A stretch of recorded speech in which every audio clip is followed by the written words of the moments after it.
I've been trying to enter a university for many times, and I failed 3 times and went in the university. I never thought in my dream to become a PhD and of honor. But I did work very hard. I just failed examinations again and again. And my story tells that those people work very hard, but failed again and again. Don't give up. Someday, a great university like the Hong Kong University is waiting for you.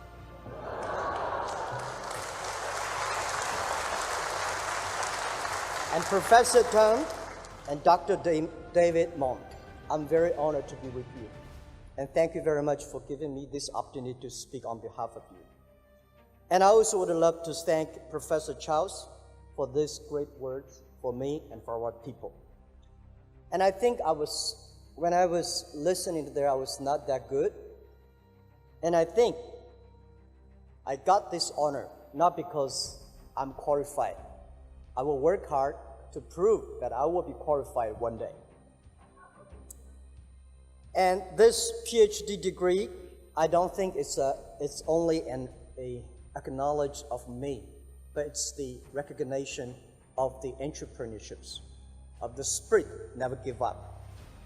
I think entrepreneurs are the scientists in the social science. Scientists and entrepreneurs, we have a lot of similarities. We all take risks. We all want innovation. And scientists know how to do things proper, and business people know how to do things effectively and efficiently. Most people seeing is believing. People like us, we believe, and then we will see. When we start our business, we don't have money, we don't have resources, we don't have anything. The only thing we have is we believe the future. We have the dreams.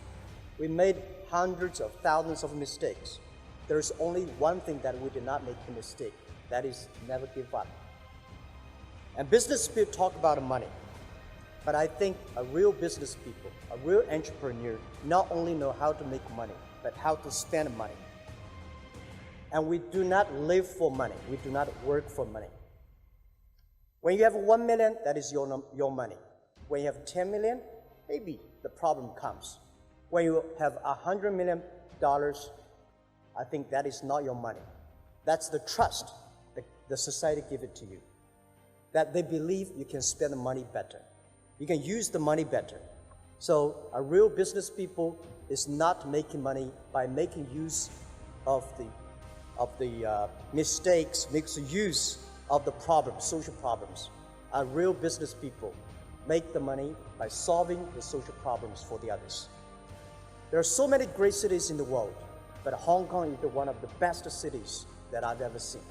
And this is the city I've been here more than just a second after Hangzhou, my hometown.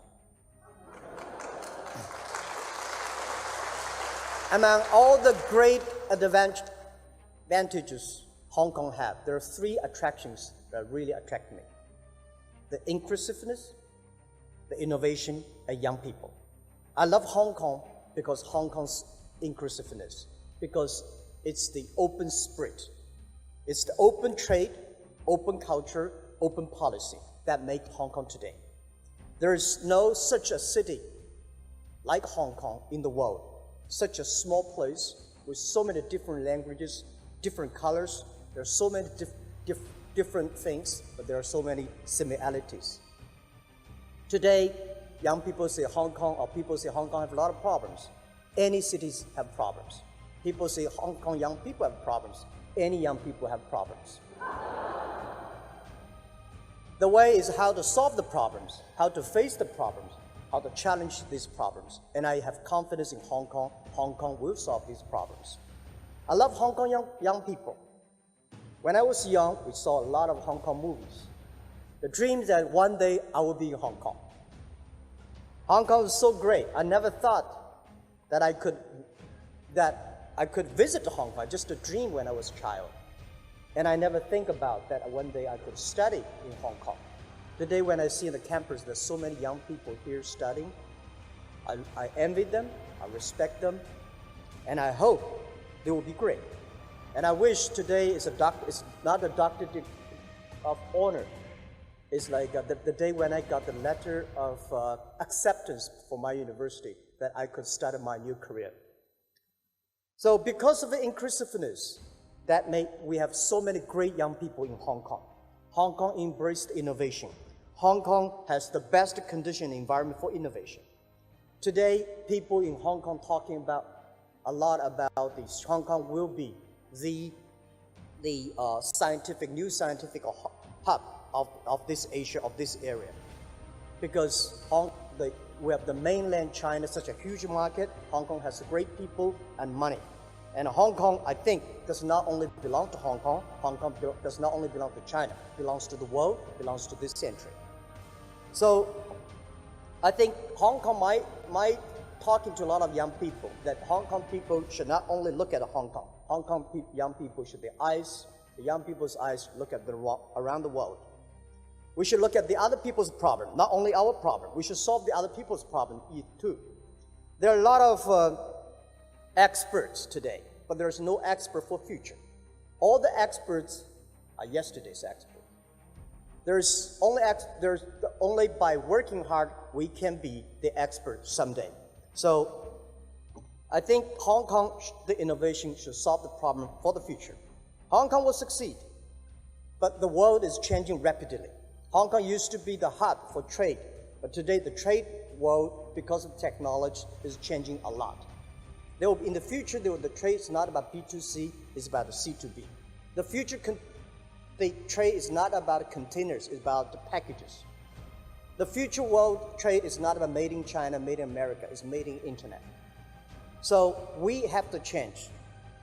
Only by changing, Hong Kong could be the new hub of trade of the world.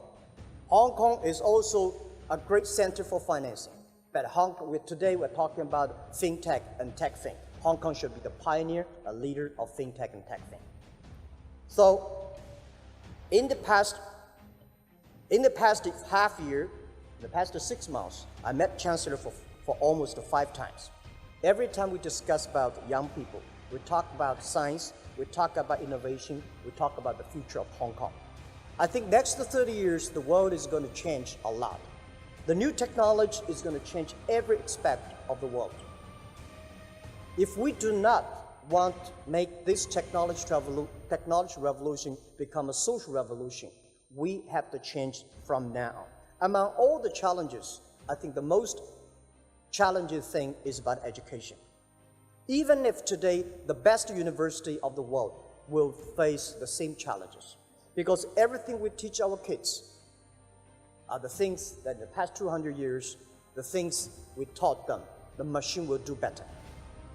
So we have to think about what is the best way, what are the contents to teach our kids in the future.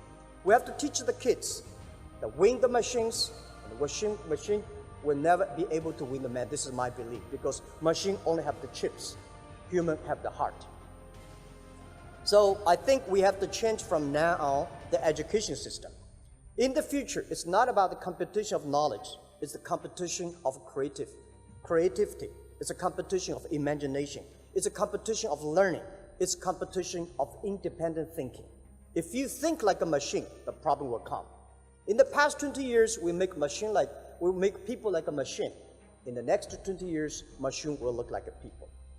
So in the future, it's not knowledge-driven, it's the wisdom-driven. It's the experience-driven. So in the past, it's the knowledge-driven, and it's the manufacturing-driven, and in the future, it's the creativity-driven.